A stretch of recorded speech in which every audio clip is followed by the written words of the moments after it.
আসসালামু আলাইকুম। গল্পের মায়াবী জগতে আপনাদের স্বাগতম। শুনুন আপনার প্রিয় সব গল্প।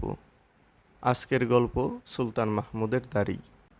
অনেক দিন আগের কথা। তখন সুলতান মাহমুদ গজনবীর আমল। সুলতান মাহমুদ রাতের বেলায় ঘুরে ঘুরে প্রজাদের খবর নিতে পছন্দ করতেন। আগের দিনে আজকের মতো এত সরকারি পাইক পেয়াদা ও পুলিশ ছিল না।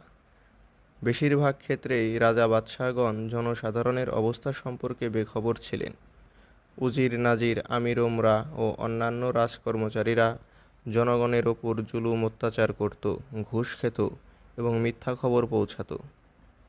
এ কারণেই যেসব রাজা বাদশাহ জনগণের অবস্থা ভালো করে জানতে চাইতেন, তারা প্রায়ই রাতের বেলায় রাজকীয় পোশাক পাল্টিয়ে গরিব মিসকিন ও ভিক্ষুক দরবেশ কিংবা নৈশ শ্রমিকের পোশাক পরে বের হয়ে পড়তেন ও ঘুরে ঘুরে শহরের অবস্থা দেখতেন। বাজারে জিনিসপত্রের দাম জিজ্ঞেস করতেন।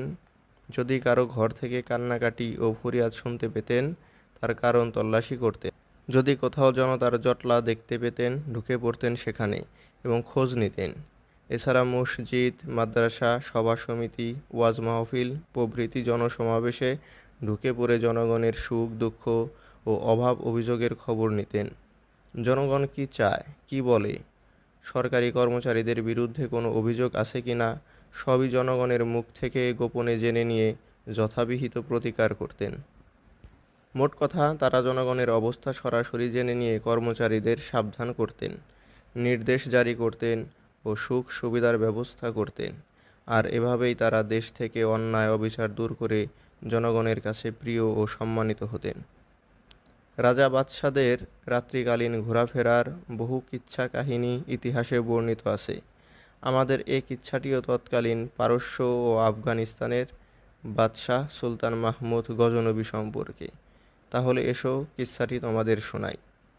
এক রাতে সুলতান মাহমুদ শ্রমিকের পোশাক পরে একাকী গজনী শহর পরিদর্শনে বের হলেন। শীতের রাত হওয়ায় রাস্তাঘাট জনশূন্য ছিল।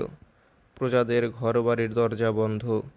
রাস্তায় কদাচিৎ ফকির মিসকিন পথচারী বা কুকুর দেখা গেল। বাদশাহ ইচ্ছে করলেন শহরের আশেপাশের এলাকাও একবার ঘুরে দেখবেন এবং পাহারাদার, দারোগা ও কোতোয়াল ঠিক মতো কাজ করছে কিনা খোঁজ নেবেন।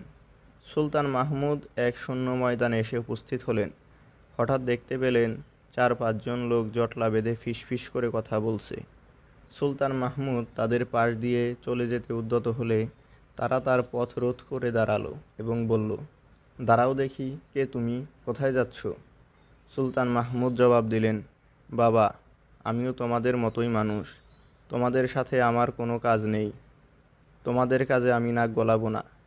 তোমরা অযথা আমাকে জিজ্ঞাসাবাদ করো না। 4 জনের একজন বলল, বেশ ভালো কথা, আমাদের কথা বলার সময় নেই। পকেটে কত টাকা আছে দেখি। সুলতান মাহমুদ হাসলেন ও বললেন, যদি পকেটে টাকাই থাকতো তাহলে এ রাতে শহরে না বেরিয়ে ঘরে বসে শান্তিতে ঘুমাতাম। আমি এখন টাকার খোঁজেই বের হয়েছি, কিন্তু আমার কাজে তোমাদের কি? ওরা বলল, বাহ বাহ, তুইও দেখছি আমাদেরই মতো। বেশ ভালো কথা, দেখা যাক, যদি চালাক চতুর হয়ে থাকিস তাহলে আমাদের সঙ্গী হতে পারিস। আমরাও এখন একই ফিকির করছিলাম যে টাকা কোথায় মিলবে। বুঝতেই পারছিস, আমরা বেকারের দল, রুটি রুজি নেই, কোথায় চুরি করা যায় এ নিয়ে আমাদের শলা পরামর্শ। তবে কাজটি বড়ই কঠিন। দেয়াল টপকাতে হবে, শীত কাটতে হবে, দরজা জানালা কৌশলে খুলতে হবে, সারা শব্দ করা যাবে না, পালানোর পথও খোলা রাখতে হবে ইত্যাদি। ঘরের মালিক জেগে যেতে পারে, তার ডাকে পুলিশ চৌকিদার ছুটে আসবে। বড়ই বিপদ ও মুশকিলের কাজ এটি। মোট কথা, অনেক সাহস ও বুদ্ধির দরকার। তোর এসব কিছু আছে কি? সুলতান মাহমুদ জীবনে আর কখনো এ ধরনের চোর বাটপারের সঙ্গ পাননি। তার শখ জাগলো ওদের সঙ্গী হতে, কারণ এদের সম্পর্কে বিস্তারিত তথ্য জানা দরকার। তাই জবাব দিলেন, কি করতে পারবো বলতে পারছি না, আগে কখনো এ কাজ করিনি। তবে আমাকে যদি নিতে চাও, আমি সঙ্গে থাকতে রাজি, সাহায্য করব, আর নিতে রাজি না হলে নিজের পথেই এগিয়ে যাব। চোরের দল বলল, না, এ হতে পারে না। এখন যেহেতু তুই আমাদের চিনে ফেলেছিস, তোকে ছেড়ে দিতে পারি না। হয়তোবা পুলিশ চৌকিদারদের গিয়ে খবর দিবি আর ওরা ছুটবে আমাদের পিছু। তোর হাত পা বেঁধে দূরে কোনো এক জায়গায় ফেলে রাখবো, যাতে কেউ তোর খবর না পায়। যদি আমাদের সাথে যেতে চাস তাহলে এমন কোনো কাজ জানা থাকতে হবে যা আমাদের কাজে লাগবে। তা না হলে এমন নাদুস নুদুস শরীরের শরীফ লোক দরকার নেই আমাদের। অনর্থক ভাগ বসাবি আমাদের মালে। মাহমুদ বলল, আজব বিপদেই না পড়লাম। ঠিক আছে, কী কাজ জানা থাকলে চলবে? তোমাদের তো কারখানা নেই যে দক্ষ কারিগর দরকার হবে। তোমাদের কাজ হলো দেয়াল টপকানো, শীত কাটা, বেড়া কাটা ও মানুষের মাল নিয়ে পালানো। এ কাজে সাহায্য করতে আমার অসুবিধা হবে না। চোরের দল হাসল এবং বলল, এত সহজ মনে করিস না। আমাদের প্রত্যেকেই কোনো না কোনো ফন্দি ও বুদ্ধি জানি, আর এসবের মাধ্যমেই নিরাপদে কাজ সেরে আসি। মাহমুদ জিজ্ঞেস করলেন, সে আবার কেমন? তাহলে খুলেই বলো। একজন বলল, যখন কুকুর ঘেউ ঘেউ করে উঠে তখন জানি কি বলতে হবে। চোর দেখে কুকুরের ঘেউ ঘেউ আর উপুসে ঘেউ ঘেউয়ের মধ্যে আমি তফাৎ বুঝতে পারি। সুতরাং অবস্থা বুঝেই ব্যবস্থা গ্রহণের জন্য দোস্তদের জানিয়ে দেই। দ্বিতীয় চোর বলল, আমার কাজ হলো চোখে। রাতের অন্ধকারেও যদি কাউকে দেখি তাহলে দিনের আলোতে সে যে কোনো পোশাকেই থাকুক না কেন তাকে চিনতে পারবো। চুরির মাল বিক্রি করতে গেলে এই জ্ঞানটি কাজে লাগাই। ধরা পড়ার ভয় থাকে না, মালিক চিনেই গা ঢাকা দেওয়া যায়। তৃতীয় চোর বলল, আমার কলা কৌশল আমার হাতে। অনায়াসে আমি দেয়াল, বেড়া ও দালান ছিদ্র করতে পারি। দরজা জানলা খোলা আমার জন্য কিছুই না, কোনো আওয়াজই হয় না। চতুর্থ চোর জানালো, আমার গুণ হলো নাকে। মাটির গন্ধ নিয়েই বুঝতে পারি কোথাকার মাটি। সোনার দোকানের মাটি, কাপড়ের দোকানের মাটি বা গৃহস্থের ঘরের মাটি সবই ঘ্রাণ সুখে চিনতে পারি। এবার পঞ্চম চোর বলল, আমার গুণ আমার হাতের পাঞ্জা। এ দিয়ে দেয়াল টপকানো বা ছাদে ওঠার জন্য আমি এমনভাবে রশির হুক নিক্ষেপ করতে পারি যে রশির কাঁটা শক্তভাবে বিঁধে যায়। তখন সবাই রশি বেয়ে সহজে উঠে যেতে পারি। এরপর চোরের দল সুলতান মাহমুদকে জিজ্ঞেস করলো, এখন তোকে যদি আমাদের সাথে নেই আমাদের কি ফায়দা হবে? তোর এমন কি গুণ আছে যে আমাদের কাজে আসবে? মাহমুদ একটু ভেবে বললেন, তোমাদের গুণ ও কলাকৌশল বেশ কাজের নিঃসন্দেহে, কিন্তু আমি যা জানি এগুলোর চেয়েও গুরুত্বপূর্ণ। তোমরা যা জানো তা চুরিতে ধরা না পড়া পর্যন্তই কাজে লাগে। যদি পুলিশ, চৌকিদার কিংবা বাড়ির মালিকের হাতে ধরা পড়ো তখন এসবের একটিও তোমাদের উপকারে আসবে না। কিন্তু আমি যা জানি তা খুবই তাজ্জবের বিষয়। আমার গুণ আমার দাড়ির মধ্যে, তা মুক্তিদানকারী। যদি কোনো অপরাধী, গুনাহগার, পুলিশ, চৌকিদার এমনকি জল্লাদের হাতেও পড়ে আমার দাড়িতে নাড়া দিলেই সঙ্গে সঙ্গে মুক্তি ও মাফ। সুলতান মাহমুদের কথা শোনা মাত্রই চোরের দল খুশিতে লাফিয়ে উঠল এবং বলল, মাশাল্লাহ মাশাল্লাহ, আসলেই তোর গুণ আমাদের সবার সেরা। তোর দাড়ির হাজার প্রশংসা। এমন দাড়ি আমাদের দরকার। তুই আমাদের রইস, আমাদের সর্দার ও নেতা হওয়ার উপযুক্ত। বরং আমরা তোকে সবচেয়ে বেশি অংশ দিতেও রাজি। তুই আমাদের সর্দার হলে নিশ্চিন্তে চুরি ডাকাতি করতে পারবো।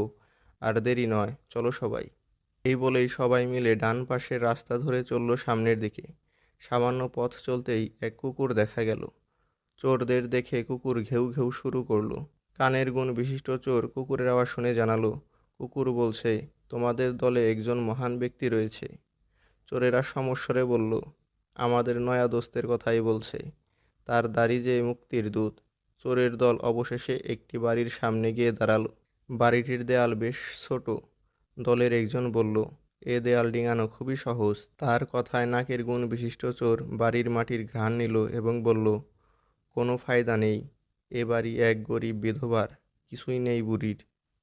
এরপর ঘুরতে ঘুরতে এক উঁচু দেয়াল বিশিষ্ট বাড়ির সামনে তারা উপস্থিত হলো।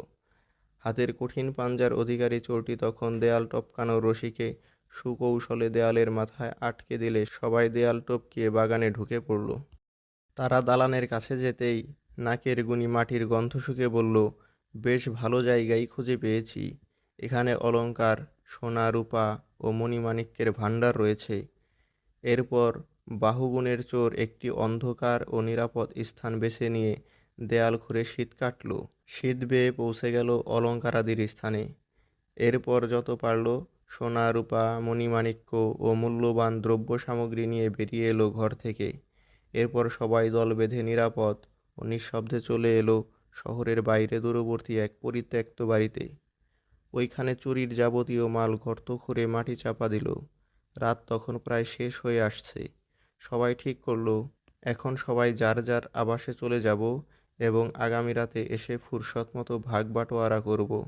তবে একজনকে দিনের বেলায় এখানে ভিক্ষুকের ছদ্মবেশে পাহারা দিতে হবে। তারা সুলতান মাহমুদকে বলল, এ পর্যন্ত আমাদের কাজ নিরাপদেই সম্পন্ন হলো। যা হোক, তুই কাল রাতে এখানে আসবি, তোর ভাগও দেয়া হবে। সুলতান মাহমুদ স্থানটি চিহ্নিত করলেন এবং চোরদের যাবতীয় গোপন তথ্য ও রহস্য জেনে নিলেন। তিনি চোরদের কাছ থেকে বিদায় নিয়ে ফিরে এলেন শাহী প্রাসাদে। সকালবেলা সংশ্লিষ্ট উজিরকে ডেকে রাতের সব ঘটনা খুলে বললেন। পরের সন্ধ্যায় সুলতানের নির্দেশে কয়েকজন রাজকর্মচারী ও সৈন্য যথাস্থানে সময়মতো হাজির হয়ে চুরির ধর সম্পদসহ চোরদের হাতে নাতে ধরে নিয়ে এলো ও আদালতে সোপর্দ করল। চোরের দল অবস্থা বেগতিক দেখে জানের ভয়ে কম্পমান। যথাসময়ে অন্যান্য অপরাধীদের সাথে তাদের বিচারের কাঠগড়ায় দাঁড় করানো হলো। কাজী সভাসদদের উদ্দেশ্যে বললেন, জনগণ এই নিশাচরদের কারণে অতিষ্ঠ হয়ে উঠেছে। এখন অন্যান্য চোরদের শিক্ষার জন্য এদের এমন শাস্তির নির্দেশ দেব যা স্মরণীয় হয়ে থাকবে। কাজী জল্লাদ ডাকার হুকুম করলেন। জল্লাদ তখন এসে উপস্থিত হননি। বাদশাহ সুলতান মাহমুদ গজনবী তার শাহী পোশাক পরিধান করে এজলাসে উপস্থিত হলেন এবং স্বীয় আসনে উপবেশন করলেন। সুলতান মাহমুদকে দেখেই চোখের গুণ সম্পন্ন চোরের টনক নড়ল। গতরাতে তাদের সঙ্গী চোরই যে দিনের বেলায় সুলতান মাহমুদ, সে বুঝে ফেলল। তখন বন্ধুদের বলল, গতরাতে যিনি আমাদের সাথে ছিলেন এবং যার দাড়ি খুব গুণের, সেই লোকই হচ্ছেন এই সুলতান মাহমুদ। কানের বিশেষ গুণ বিশিষ্ট চোরও তখন এ কথার সত্যতা স্বীকার করে বলল, কুকুর ঘেউ ঘেউ করে যে মহান ব্যক্তির খবর দিয়েছিল, তিনি আসলে এই লোকই ছিলেন। এমন সময় জল্লাদ এসে উপস্থিত। কাজী চোরদের জিজ্ঞেস করলেন, তোমরা কি তোমাদের গুনাহ খাতার কথা স্বীকার করছো? চোরেরা বলল, জি হা মহামান্য কাজী, আমরা আমাদের অপরাধ স্বীকার করছি। তবে যদি ন্যায় বিচার করতে চান তাহলে আমাদের সবাইকেই শাস্তি দিন। গতরাতে আমরা 6 জন ছিলাম। সবাই মিলেই ওই রত্ন ভাণ্ডার চুরি করেছি। এখন আমরা 5 জন মাত্র। কাজী বললেন, ওই লোকের পরিচয় বলো। তারা বলল, একটু সময় দিন। আমাদের এক একজন এক এক বিশেষ গুণের ও দক্ষতার অধিকারী এবং সবাই নিজ নিজ দক্ষতা ও কলাকৌশল কাজে লাগিয়েছি। এখন আরেকটি গুণ ও দক্ষতা কাজে লাগানোর অপেক্ষা করছি। নিশ্চয়ই কেউ রয়েছেন যিনি আমাদের নাজাত দিতে পারেন। কাজী বললেন, এসব বুঝি নে। আমি শাস্তিদানের জন্য জল্লাদকে হুকুম দিতে বাধ্য। বাদশা ছাড়া আর কারো ক্ষমতা নেই ক্ষমা করার। সুলতান মাহমুদ তখন মুচকি হাসছিলেন। সবাই নীরবে দাঁড়িয়ে অপেক্ষা করছেন। চোরের দল যে গোপন কথা জানত তা মুখে আনার সাহস পাচ্ছিল না। শেষ পর্যন্ত চোরদের একজন নিরুপায় হয়ে জোর গলায় এ পঙক্তিটি আবৃত্তি করল, আমরা সবাই করলাম উজার যত গুণের হারি, ওগো মহান দিন্নানারা আপনার গুণের দাড়ি। সুলতান মাহমুদ এ কবিতা শুনে হেসে উঠলেন। তারপর বললেন, যেহেতু চোরের দল অপরাধ স্বীকার করেছে এবং চুরির মালপত্র পাওয়া গেছে, এবারের মতো ওদের মাফ করে দাও। তবে ওদের তওবা করতে হবে যে চুরি ডাকাতি করবে না। চোরের দল তওবা করল। এরপর সুলতানের নির্দেশে তাদের যার যার গুণ ও দক্ষতা অনুসারে বিশেষ দায়িত্বে নিয়োগ করা হলো। সুলতান মাহমুদ তাদের উদ্দেশ্যে বললেন, একবার যেহেতু কথা দিয়েছিলাম সেহেতু মাফ করে দিলাম, কিন্তু এরপর থেকে যেমন অপরাধ তেমন শাস্তি অবশ্যই দেয়া হবে। শিক্ষা: এ গল্পে এই উপদেশ রয়েছে যে মানুষ যখন কোনো অন্যায় অপরাধ করে তখন উল্লেখিত ঘটনার মতো প্রকৃত বাদশা অর্থাৎ আল্লাহ পাক মানুষের সঙ্গে থাকেন। তিনি মানুষের সকল ভালো মন্দ কর্ম সম্পর্কে খবর রাখেন। তার নির্দেশিত নিয়মকানুন ভঙ্গ করার দরুন কিয়ামতে তিনি অপরাধীকে পাকড়াও করবেন। তখন তার ক্রোধ ও গজব থেকে কে তাদের রক্ষা করবে? তবে আল্লাহ যাকে মেহেরবানি করেন তার কথা ভিন্ন। আজ এই পর্যন্তই। আশা করি সকলে ভালো থাকবেন। ধন্যবাদ সবাইকে।